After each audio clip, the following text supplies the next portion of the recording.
Good evening, everyone, and thank you for joining us tonight on Season 2, Episode 5 of A Studio of One's Own. My name is John, and I am the host of the show. This series of dialogues is proudly presented by DEC and seeks to connect audiences to photographic practices across the region. Season 2 of A Studio of One's Own spans 8 episodes, with new episodes airing live on a fortnightly basis. At the end of our 45-minute conversation, we'll be keeping 15 minutes for question and answers from the audience. So do put in your questions into the Facebook Live comment box. Joining us tonight is Singaporean photographer George Wong. George Wong Yong Chun is a visual artist inspired by his daily encounters and is intrigued by the absurd possible outcomes from overthinking.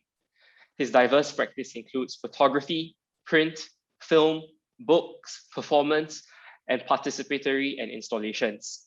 He is currently looking at local topics such as the Singapore kampung spirit and the Singaporean education system. He completed his MA in contemporary art practice from the Royal College of Art in 2019. Hello, George. Thank you for joining us tonight for the conversation. Hello. Hey, wait, John, wait. F5 first. Very important. Okay, F5. Oh, so George, how have things been going for you? Are you excited that our third COVID-related curfew has finally been raised in Singapore?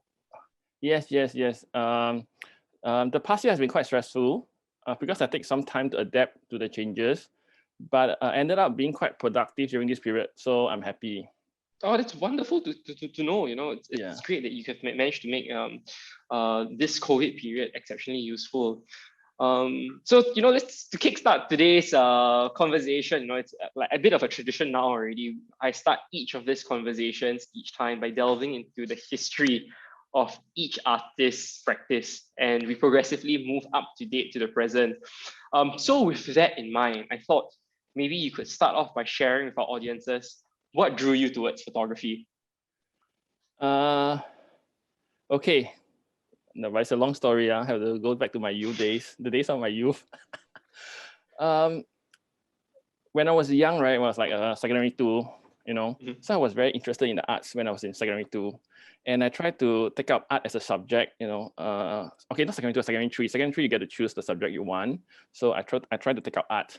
But then after the first month, right, the teacher told me to drop the subject because he thinks that my drawing is shit. So from then on, right, then my poor heart like broken. Oh no. Right. So that left a very bad scar on me, So I took up basketball instead as a sport. Okay. Then fast forward, right, to my university days, I enrolled in mechanical engineering, basically because my dad is also a mechanical engineer. And expectedly I have little interest in studying because it's not my interest at all to study mechanical engineering. But don't tell my parents. Okay, so I didn't spend much time studying at all. In fact, in the last semester of the final year, I have like 8 subjects to clear. Okay, and I have friends who only having 2 subjects and doing nothing. Right. So, but ended up spending a lot of time photographing, taking pictures for the hall and stuff like that. Even in 2018, I took a year to say bye-bye to photography, but I keep coming back to it, and I think I keep coming back to it because of 2 reasons. Because of this thought, I sort of think about things, and I realized that,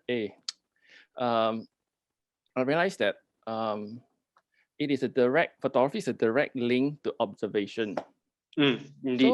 So observation is very important to what I do as an artist. Okay. And photography has this very fanciless connection to it. So that's why I really adore it. And number 2 reason is that, I think it's a language of now. I think like we always talk, you and me always talk on WhatsApp, or I talk to friends on WeChat or Telegram. And then sometimes it just ends with this, just send me a photo. So sometimes no one will believe what you say when even the badly composed photograph, right, can actually convince. Even in like Carousel and Instagram, the photographs do all the talking. Right. In this context. In fact, I think, right, lastly, I think that there should be an emoji, right, that say send a photograph. Oh yeah, I think that would be brilliant. Yeah. Maybe that can come up with something like that. We can introduce it as a sticker on WhatsApp. All right. But so moving on, personally, I love that, you mentioned in your bio that, you're inspired by daily encounters, as what you said earlier, when you shared about your love photography, about, this observation, it's daily observation. But more than that, it's your line that says that you are intrigued by the absurd possible outcomes from overthinking. I'm not sure if you're aware, but I'm personally a very, very huge fan of like the absurdist movement, like absurdist theater. And but the thing about the absurdist movement is that by and large, right, it has been very, very existential. It's sometimes despairing, but most of the time, your work almost always entails some element of humor in it, and it's like laughing in the face of circumstances. So, based on that, what is your take on this nature of everyday life? Okay, the best way, right, I feel to explain this is through a YouTube video. So let's get Johadi to Johadi. Thank you. Here we go. That's fine. Go ahead and scoff. But, there are a lot of things out there that I don't believe in, but that doesn't mean they're not true. Such as? Like crop circles, or the Bermuda Triangle, or evolution. Whoa, whoa, whoa, whoa. But you don't believe in evolution? Nah, not really. You don't believe in evolution? I don't know. It's just, monkeys, Darwin, it's a nice story. I just think it's a little too easy. Too easy? The process of every living thing on this planet evolving over millions of years from single-celled organisms is too easy? Yeah, I just don't buy it. Excuse me. Evolution is not for you to buy, Phoebe. Evolution is scientific fact, like the air we breathe, like gravity. Oh, okay. Don't get me started on gravity. You don't believe in gravity? Well, it's not so much that, I don't believe in it. It's just, I don't know, lately I get the feeling that I'm not so much being pulled down as I am being pushed. Uh-oh, it's Isaac Newton and he's pissed. How can you not believe in evolution? I don't know, just don't. Look at this funky shirt.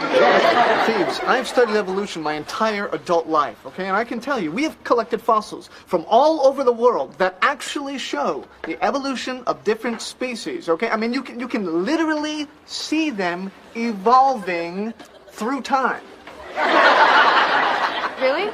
You can actually see it? You bet. In the U.S., China, Africa, all over. See, I didn't know that. Well, there you go. Huh. So now, the real question is, who put those fossils there and why? Hey, look at this. Okay, Phoebes. See how I'm making these little toys move? Opposable thumb. Without evolution, how do you explain opposable thumbs? Maybe the overlords needed them to steer their spacecrafts. Okay, so John, you're right. John, you're right. Okay. That you say that I'm very deeply influenced by absurdity. Mm-hmm. And I realized that it becomes a starting point for most of my work. Okay, I didn't know until recently where I started to put things together.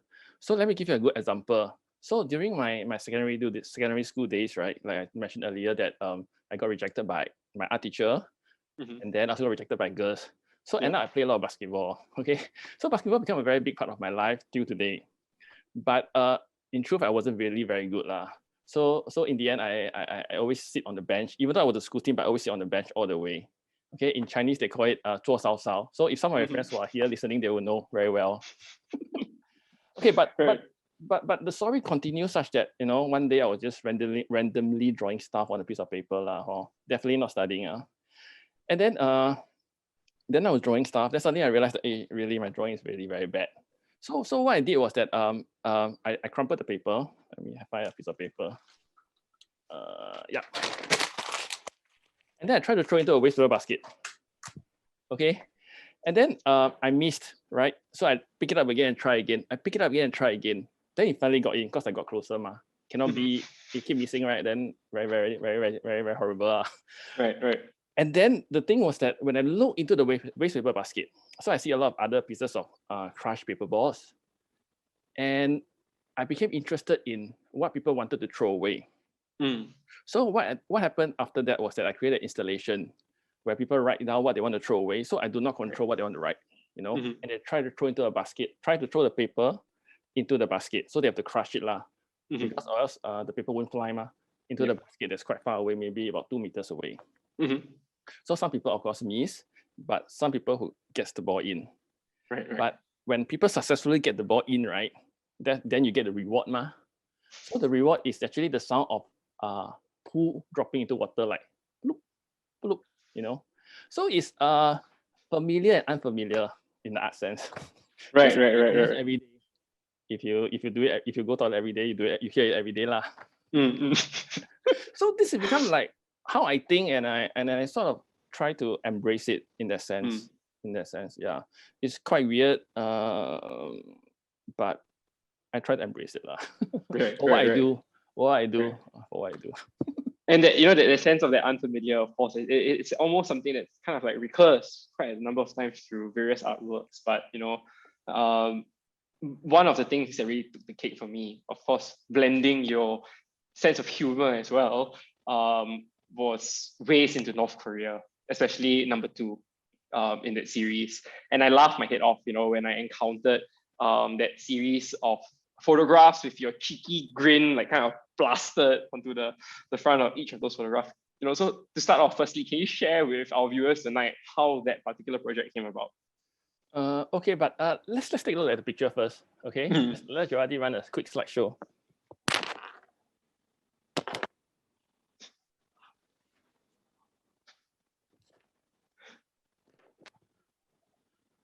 Okay. So yeah, finish. Oh, not yet. Okay. Okay. I think there's one more. Yeah. Okay. So so the story is quite interesting. So I'm very involved in the in photography as a medium. So I actually try to participate in all kind of forums or WhatsApp group. That's what I do. So I joined this local photography platform. I call it a website as a forum called Clubsnet. So Clubsnet have a lot of stuff like talk about camera equipment, buy and sell, how to take photo, and maybe which camera is better. But they also organize photo trips. So one of the trips was to North Korea. So I signed up for it. But of course, I didn't go in as a photojournalist in that sense, but I have a photographic idea that I would like to execute when I reach there. So what I did was I brought along my selfie stick and my Sony camera. And that was the starting point of how this project came along. And the media, right, regularly portrays North Korea as this place which is like doom and gloom, and it's like everything is sad and dreary all the time. And yet in the entire suite of images, right, you are like constantly like grinning. It looks like you're actually quite excited to be there, happy to be, especially that first photo. So what was the experience in North Korea actually like for you? Okay, it really is quite interesting place to be, to at least go once in your lifetime. But what I felt is that it's like going to someone's house. Like you go to someone's house and they have things that they cannot show, so they have to hide it in some way. So let's say, John, you come to my house, okay? And then, alamak, my underwear, my smelly socks all lying around. So I could quickly hide it, right? Because you're coming, correct? Last minute, maybe last minute come, then I like, alamak, then I have to correct, hide it somewhere, right? So that is sort of like the feeling I have when I go to North Korea. But I cannot don't let you come into my house, right? Because you're my friend, right? So you're already here, you come to my house. Then after you come with a camera some more. That really, you see my underwear, then you want to take a photograph, I also will be like very funny, right? So that is the feeling I have when I go to North Korea. But then they still allow us to go in that sense. So it's also, I don't know. So were your grins, all of that smiles in that photos, intended to be ironic in some way, like a juxtaposition against this this concealment that was going on in the background? Partially to a certain extent. But partially I'm forced to. Right. Okay, because okay, so this is a bit technical, but I have to go into this because this is important. Because the green photograph, because of a unique camera function, right? That was only invented recently. Okay, so if you this is because only recently the selfie, okay, it's recently, I would say recently, but still like 10 years lah. It's quite popular, right? But of course, the selfie in the history of photography is used by many photographers like Cindy Sherman, Mike Mandel, Masahika Fukashi.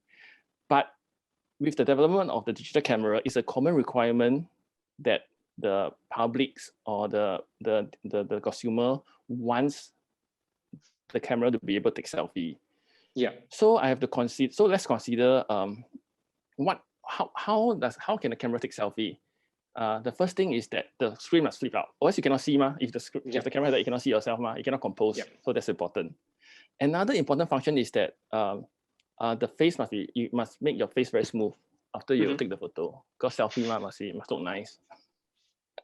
Okay. So what I did was, yes. So there's many variations of it. Sometimes I think nowadays it can be already built in. So there's a way whereby it's already in. You don't even have to choose Meitu to smooth your skin, but it's straight away it bypass your ugly face to go into a nice face. You know what I mean? Right. Yeah. So in this context, maybe there's also like machine taking over humans. Right. Yeah. But coming back to the camera part, is that, so what happened is that I have the camera. It's a Sony camera, so I have a selfie stick. Let me see. I thought I have a stick somewhere. Never mind. I cannot find already. Okay, never mind. Okay, then and then so I can compose. I can compose. Yes. But how do I trigger? Because it's too far away from me, ma. Because the camera need to be far so that you can see the background. I go North Korea, I don't want to see only my face, ma. And also I also don't want my face to be too big. Yeah. So what happens is that there's something that Sony invented called a smile trigger. Means that when I smile, the camera will take a photograph. So I'll do something like that. Then I'll do.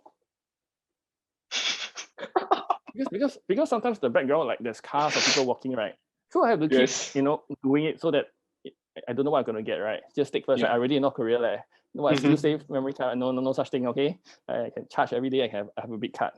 So as a result, right? The photo has to be smiling, because or else the camera cannot trigger. Yes, I see. You know what I mean?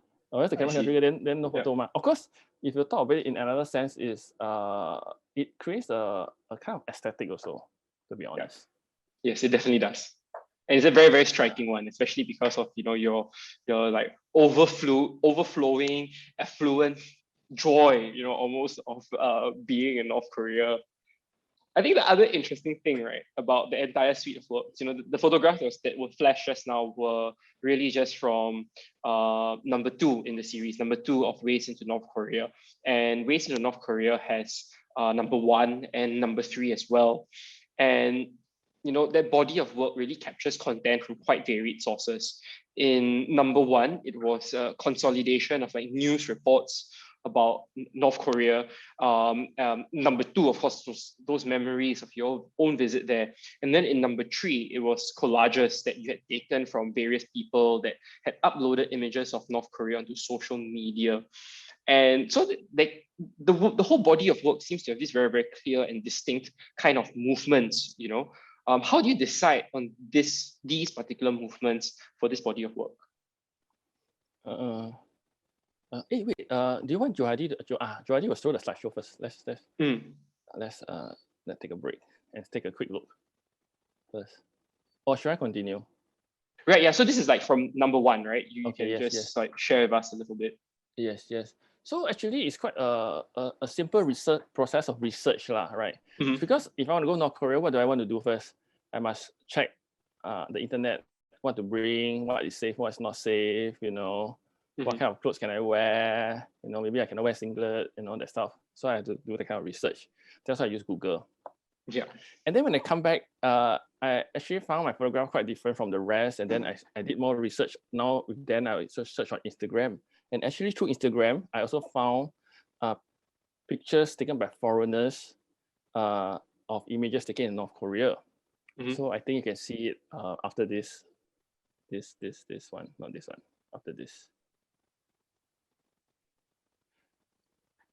Yeah, so these are like the collages. So the photos are amazingly good, so much better than what I can do. With a selfie stick. A lot of experts around. I cannot fight against them. Mm-hmm. But then all these things, right? Actually, what I was trying to do is I was trying to show the many sides of the coin. There's more than two sides. There could be three sides. Yeah. In fact, right, if I really try to push things, right, I can even tell you that, actually, right, I actually attend a masterclass on Photoshop. Okay. So actually, I didn't go North Korea. I just do everything in Photoshop. Mm-hmm. So do you believe or not? Is believing is seeing or not? Yeah. Yeah. I seeing how fast you can change a shirt, I think I can believe. Right. So these consolidation or these collages, to me it's kind of like photo taking in a slightly different way, because it's almost like a screen grab, right? On that's done on a cell phone. And what was that impulse that led you to do that? To just like perform these screen captures. How do you see it some sort of like resolution to the journey? Because I just what I do is I just use the most convenient layman method, correct? Mm-hmm. So we always use our phone. We Google on our phone. We go Instagram on our phone. Very, very seldom. In fact, I think Instagram is also not really designed to be used on a laptop. The interface is like, everything is a bit weird compared to what's on the phone. So I just have to go through the way what regular people do, because I'm very interested in what people of now are doing, what people now are doing. Like that's why how I do the selfie, as it was really, really very popular then. Right. But not so much now. So I'm looking at the new things already. Okay. And so, okay, to move on, move further forward in terms of like the other aspects of your art practice, right? Several of your artworks, perhaps notably Wallet and the Scenery series of works, incorporated quite a few elements of audience participation. Yep. What led to that interest in having audience participation in the creation of the artwork? Especially when you can just smile at your camera and take a photograph. Hey, actually, the camera I have to buy just for the trip. I have other cameras because I'm very interested in photography. So I have other cameras, but only that one has a smile function. Smile trigger, that's very important. Without it, I cannot take the selfie. So at that point of time, in that point of time, I had to use that. Right. So the thing is that, okay, I was reading this book, then called Letting Go of the Camera. Okay. So I started to think about whether is it necessary for me even to photograph myself, like letting go of the camera. Yeah. But then I thought further and think that actually the most important thing is that the final work must be on point, whether the image is made by me or by someone else. Okay. So it's always the emphasis on the final work. Okay. So that's why most times I feel that the work is actually bigger than me. Okay, but of course I understand for some work the artist need to be very present in the work, but in some work the artist can be invisible. So in most cases I think that the work is more important than me. That's why I started to explore this kind of projects like Wallet and SG Scenery. Yeah, so this is a picture of Wallet, right? Yes. Let me explain a bit about the process. It's quite funny also. Yeah. Okay, so for Wallet, right? What happened? What I did was that I took up booth. So I paid for some booth at all the Pasar Malam, or in flea market in Singapore. So what normally happens is that the flea market travels in Singapore from place to place. So I set up my booth in locations like Marina Bay, Red Dot Museum, Sota, Geylang Serai, and places like that. And then I have a table and stuff like that. So what I did was that I approached passerbys, and then I asked them, okay, let's do one. Excuse me, sir. Hi. Yeah. Can I help you? Yeah. Would you like a free photograph for your wallet? Yeah. Okay, I guess. Yeah. No. Singapore. You're not Singaporean. Singaporean will say free. Must pay or not. Must pay. Free. Must pay or not? Yeah. No need to pay. Okay. No need to pay. Okay, then I want one. You want one? Okay, it's for your wallet. Yeah. But the condition is that because when I print a photograph, it needs to be high resolution. Yeah. So what I will do is that you email me, you take down my email address. I email you first. It's very important. Okay. I email you first. You give me your email address, I email you. You reply me with your photograph from your phone. That's high res. Okay. Yeah. So that I can print for you on the spot now. Okay. And then the main process happens where you will go and look through your phone, and your phone maybe have 1,000, 2,000, 3,000, 5,000, 10,000 images, and you can only choose one. And then you will come to me and say, hey, bro, 2 can or not? Cannot. Not allowed. Right. But because the point is that similarly why the project is called Wallet is because that long time ago, or until quite recent, we always our parents always have a picture in the wallet, like a tradition. But this tradition has sort of died off because we have the photograph on our phone. But the question the thing that I observe is that now we have so many photographs. Which one is the most valuable? Yeah. Right. So this process allows the participant to actually choose one which they think is most valuable and print. But this process allows me to collect also. Yeah. Okay. As a result, I was able to present something where I sort of identify what people think is valuable to them in this day and age. Which photograph is valuable to them, and most importantly, I also feel that it's a very kind project because it's something that the participant get to keep without paying. I pay on. But the thing is, more important is that that if the phone get lost or the phone crash, because that's quite common, Yes, that is. At least they have the photograph in the wallet. Okay, but if they lose their wallet, then I also cannot save them lah. But that's also quite a distinct way of approaching a participatory practice as compared to scenery. Would you want to share a little bit about scenery as well? Okay, sure. How it came about to begin with, yeah.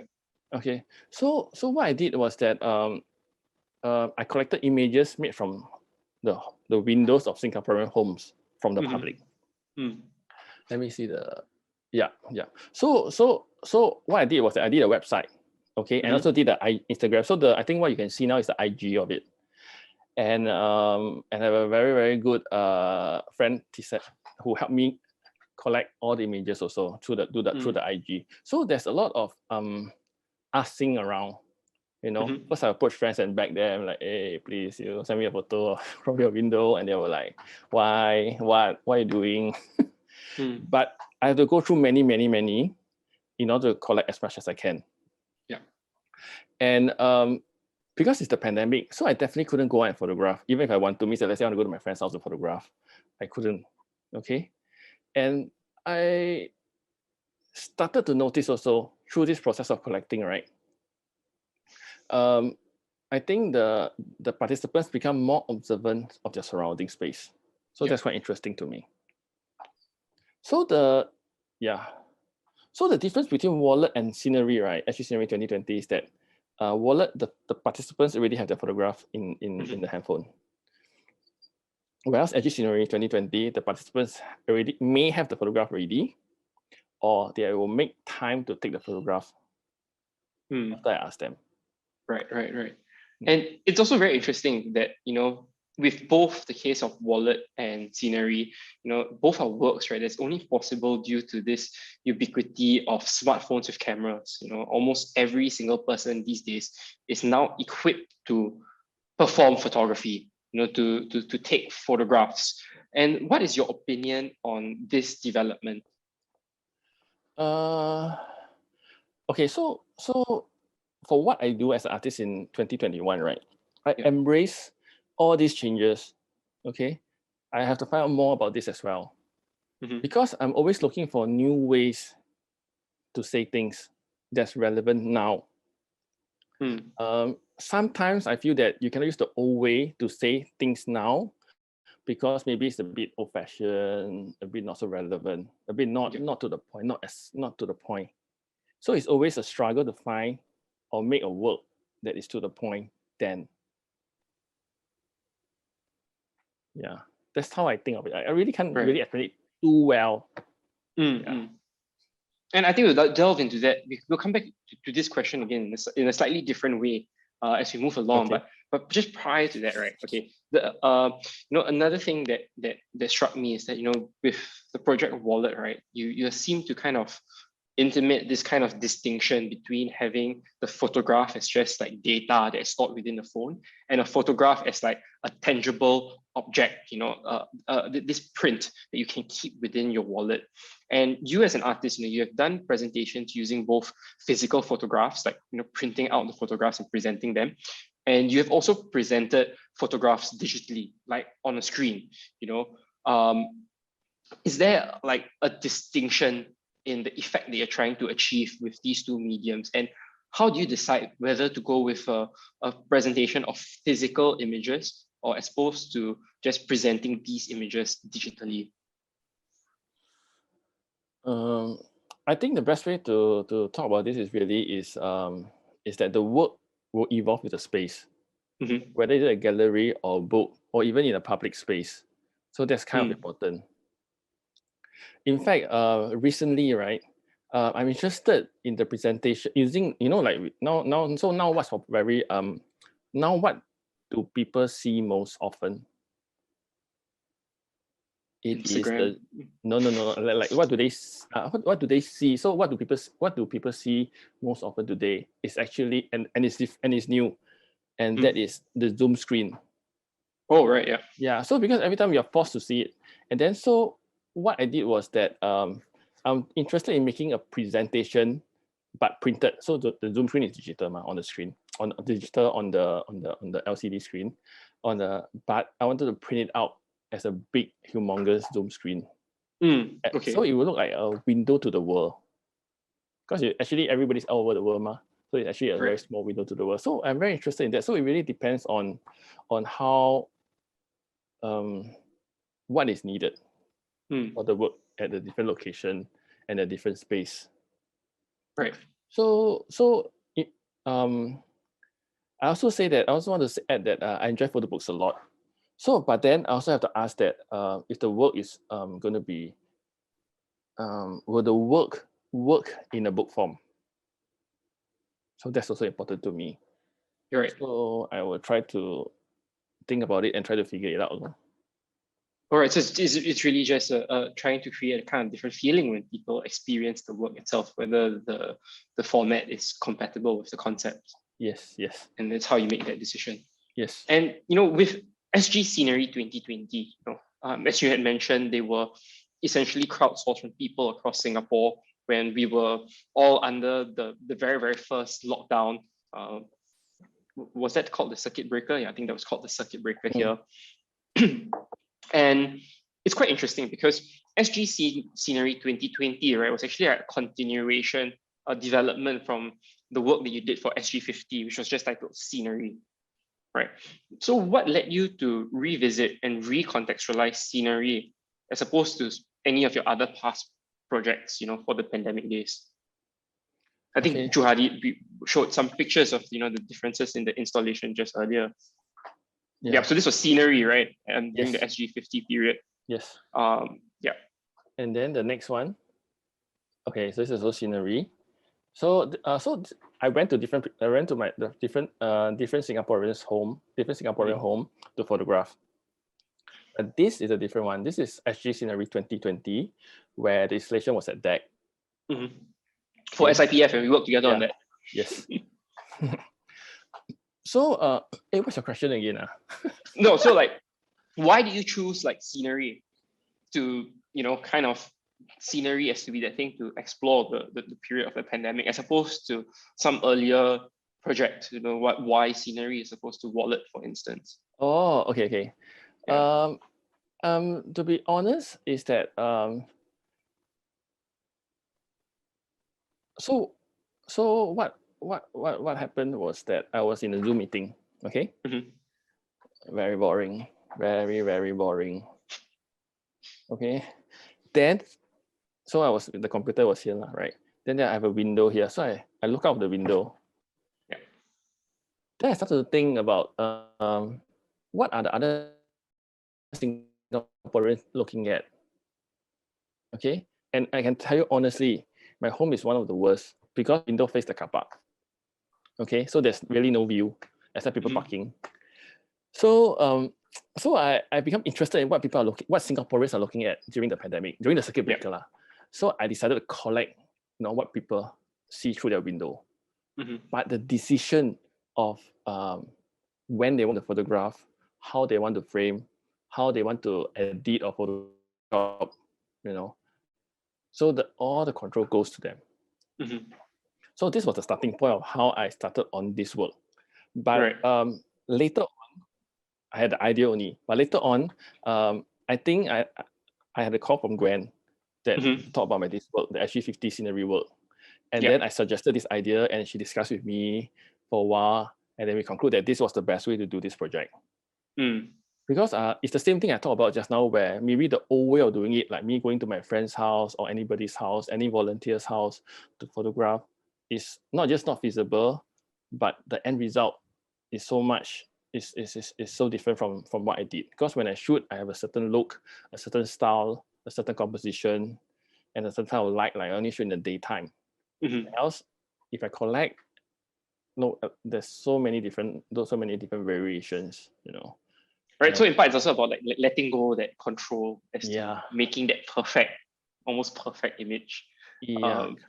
Correct. And you're right. And so, what are some of like the challenges you have faced while working in this crowdsourcing manner, especially with with regards to, in Singapore, we aren't exactly the most helpful society sometimes. We are also we can also be very reserved. We don't want to share our own things with other people. If somebody looks at us too long in the hawker center, we kind of start to get paranoid and go like, "Kwasi me." Have there been times, right, that because you're working in this manner where you're asking people to contribute images to you, where you are worried that a work might not materialize due to a lack of participation? Okay, 2 points. First point, this one, always want to fight Singaporean. Okay, this is a very good point. I will touch on it later because, like in my bio, I'm very interested now in the Singapore kampung spirit. It's the same. It's quite a similar concept, which we'll talk about later if you have time. And the other one is that, yes, okay, I don't know what I'm going to get. Some people say, "Oh, okay, no problem, George. Steady, I'll send you the photo." But after 1 month, 2 months, nothing happened. So I do send a chaser because I have to be very hungry to get my pictures. It's like it's like you have to go for it, and sometimes people just ignore me after that. Okay, but then there are people who send me more than one image. Okay, so as a result, I still I mean, how should I say it? It's like when I used to shoot photograph a lot, I just gotta keep going. Sometimes you don't get the shot, or it's not so good. You gotta keep going. Come back again another day and shoot or keep going every single day. So the difference is that I have spent a lot of time on my phone begging people. People I don't know, people like primary school friend, kindergarten friend, people I never talked to for a very long time. But some of them are really very nice. Okay. But to a small extent, at the point of them sending me the photograph, they may not really understand what the work is about then. Right. But only when I put it together and then invite them to the exhibition at DEC, and if they go or they see the IG, they sort of see a bit more.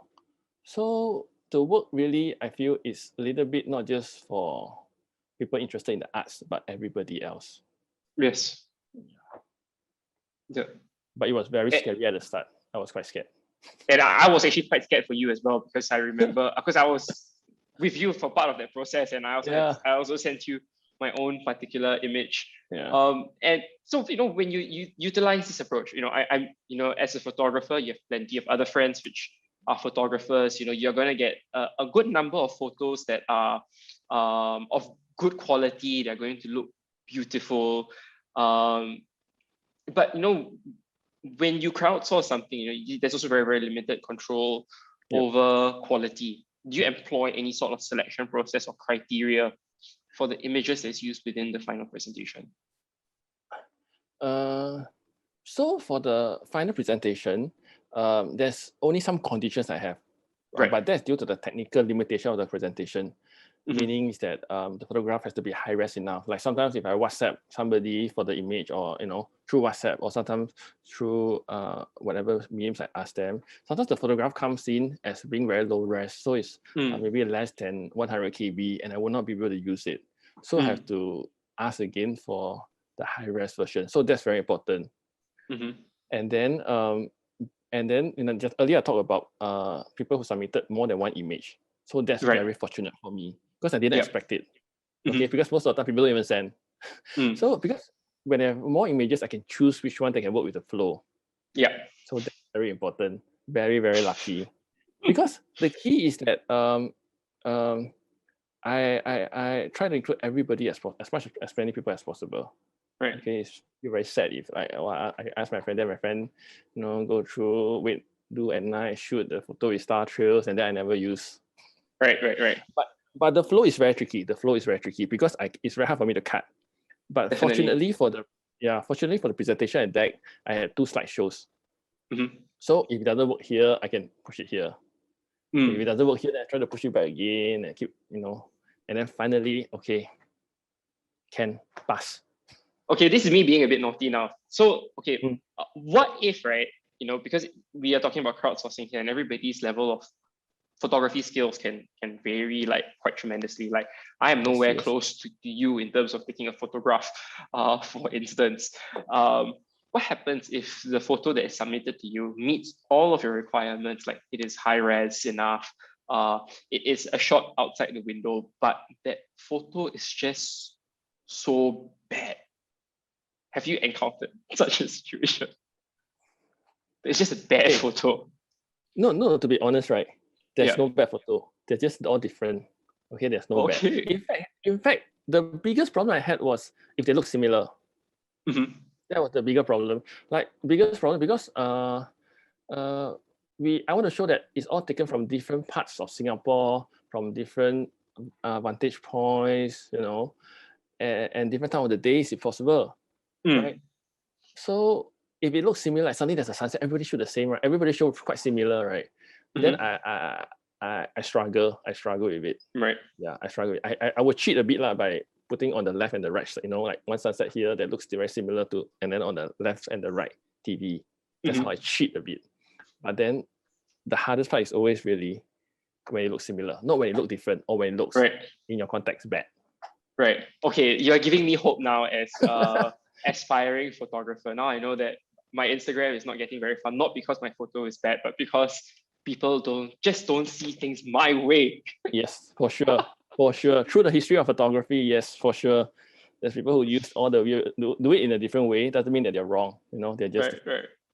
All right, now before we get to our final question for George tonight, I'd like to remind all of our viewers who are tuning in, if you have a question for George, don't forget to put it into the FB comment box, and we will ask George the questions that you have. And now, before we get to the question and answer, one last question for you, George.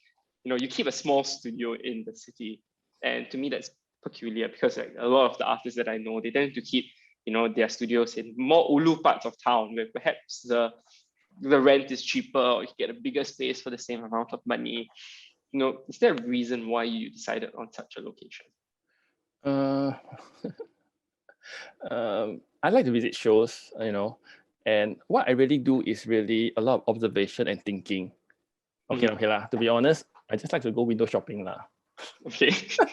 Then town I can go window shopping. Then the food is also more varied because I can eat this, eat here, eat there.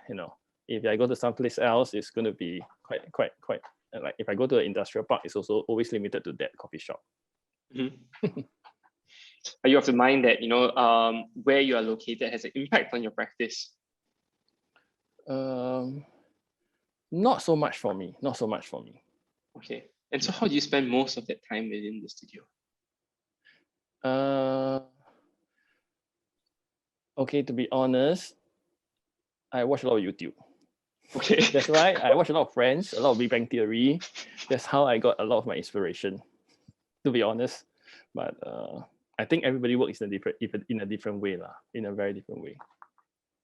Okay. And Thank you so much, George. Now, maybe we'll get you to answer some of the questions from okay. our viewers tuning in tonight. So from Gwen, from no one else but Gwen, Gwen says, thank you, George, for your candid and humorous sharing.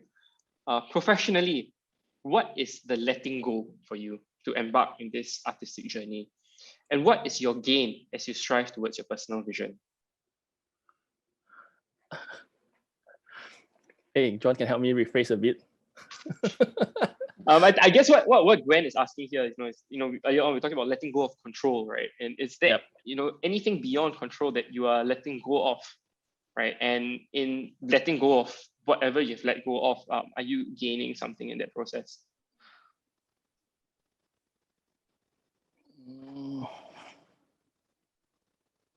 I don't know, but I always come back to these two words. I don't know where I can't not remember where I read this concept of artless art. I try to Google, but I just can't find it. So this is something that maybe I'm thinking about, like letting go of art itself, artless art. Mm-hmm. And then the gain, if it comes, right? That's the point of doing art maybe in a Singapore context. Right. Because it is like the worst career, right? In fact, I was listening to John Clang's interview video recently, also with Dak. He was saying that it is one of the worst things to do because there's not much capital gain. There's not much. It really is for yourself that you really want to really, really do it. In my case, I'm sad to say that I don't know why I do it, but I feel like doing it very badly. And I think that the same is true for many people who are artists. We are wondering that what are we gaining out of this at the end of the day? It's just this fundamental impulse to create. Yeah. Right. And we also have another question by I'm sorry if I pronounce this wrongly, Wang Chunlong. George, I have always liked your direction, and I wonder if you deliberately minimize all aesthetic possibility and focus on your idea.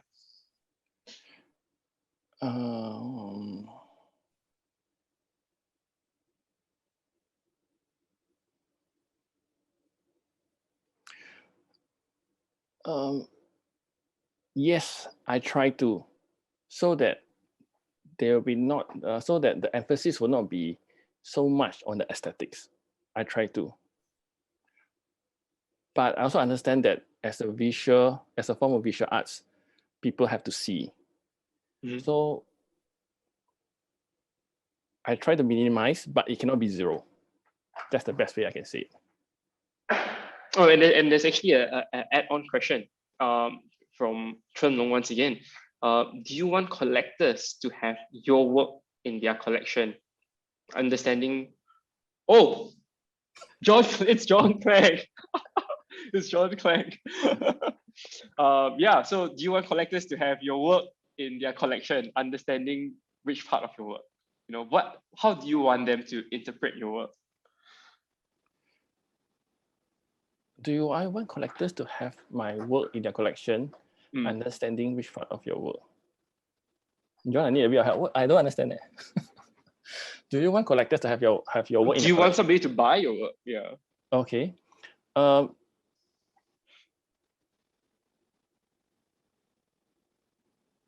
Okay. Maybe I share a little story here. Very interesting. Not very interesting, but I think it explains the whole thing itself. So I participated in the Singapore Art Book Fair. Okay. And then I saw this collector come along. Okay. So there isn't really a lot of collectors in Singapore. So I got some insider news, insider news. Then I was selling my work to the collector. But because it's the art book fair, and I think the work I sold to her was only $50. I didn't even make out of it. So I find it very ironic. But I was most happy that she sort of understand a bit of the work that I tried to present to her. I think that was the most satisfactory part of the whole thing.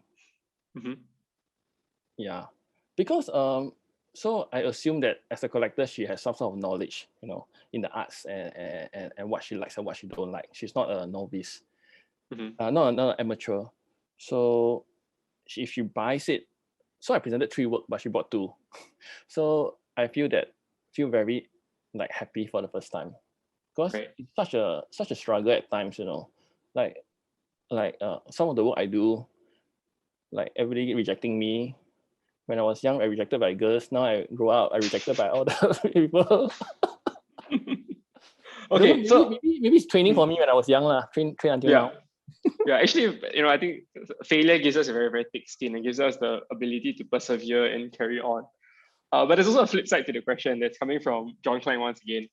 What if, like, do they need to understand your work, your collectors? What if a collector is just buying your work without actually understanding what it's about? How would that make you feel? So I think they must have their own understanding of the work. They must have their own understanding of the work. I have my own understanding of the work, but when the work goes out, I cannot say anything already. I'm not there to explain my story, you know. But eventually, if they do want to find out, they can find out from me, but I really cannot control. If they do like it, hopefully, not because of aesthetic reasons, but because of the little thing I was trying to say or the idea, then I'll be very, very happy. Yeah, they understand in their own sense. Because I think everybody's life experience is really different. And if they understand, see in a different way, I'm perfectly happy, because I really can't control. Right. And maybe just one final question to, you know, sum up our conversation for tonight from myself, which is that, George, can you explain why you have been taking off shirts throughout the entirety of our conversation tonight? Okay, so when I went to school, so I did my master's at the Royal College, and then I realized that I was struggling because I was not myself. You know what I mean? So every time I do anything, I try to be more myself and be more daring. It's quite important, I think, as artists. Because we wouldn't do this, you know, I would have done something else. And when Gwen asked me to do this talk, and I was thinking to myself, oh crap, my English is so bad, you know, and I say so many but then. But I thought it's really important to do it your way. Otherwise you don't do it at all. So you have to embrace who you are to a certain limit, I think, to a certain limit. Because I think I've seen really extreme stuff in school, and I don't think it'll be acceptable in Singapore. But at least here I try. So and taking off clothes during an interview is your way? No, like so also another thing I have is that I don't like to be very when I present, I present in a very layman term. I don't like to present in a very deep stuff. But I also understand that some people likes it to be in to be interested in knowing some other stuff, the deeper stuff. So what I have is my teachers are some of the examples of contexts or books that I read that I can share if I'm interested to know about. Okay, actually now we have another question that just slipped right in, but I think we have time for that. So we'll make that the final question for the night. From Aaron Chan. Hi George. Not sure if you addressed this earlier, but how do you think Singapore as a landscape is socially defined, constructed through the submissions for SG Scenery 2020?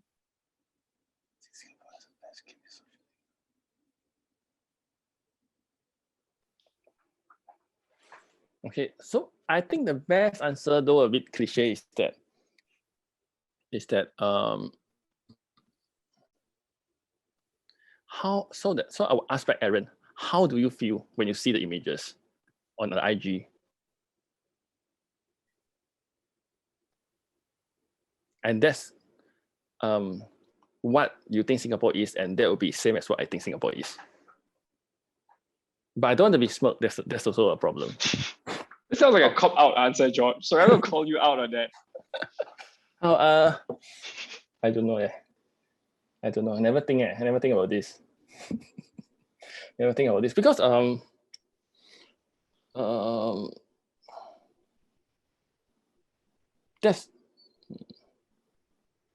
I don't know. I need help. John, rephrase for me. No, like what do you think is the social landscape like? Do you have a social commentary for what this island is? Earlier on we we spoke a little bit about the typical Singaporean mentality is kwasi mi kwa, you cannot see too long. You talked about that kampung spirit, and based on that process of doing SG Scenery 2020, is there a kampung spirit? Or if no kampung spirit, what is the spirit that is there? Or what is the kampung spirit like?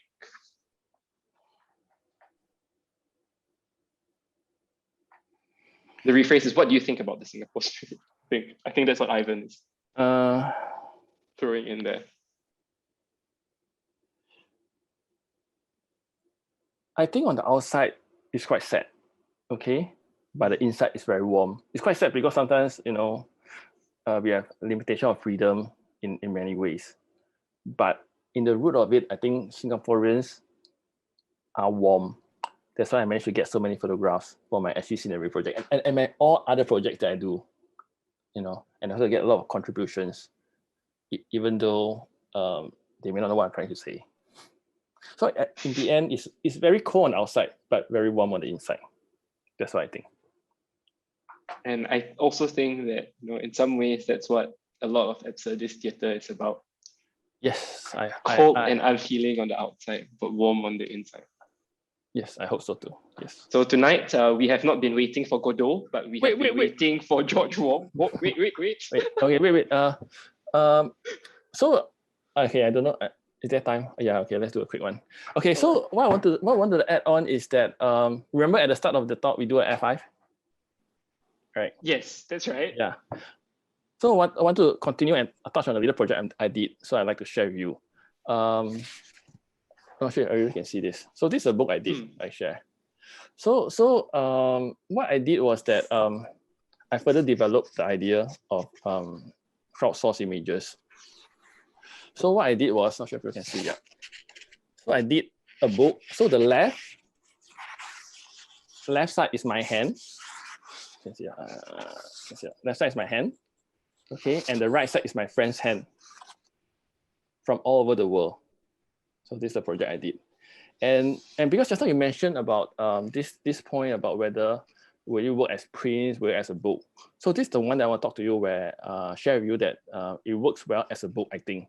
Because the project is called 5. Mm-hmm. So we add 5, right?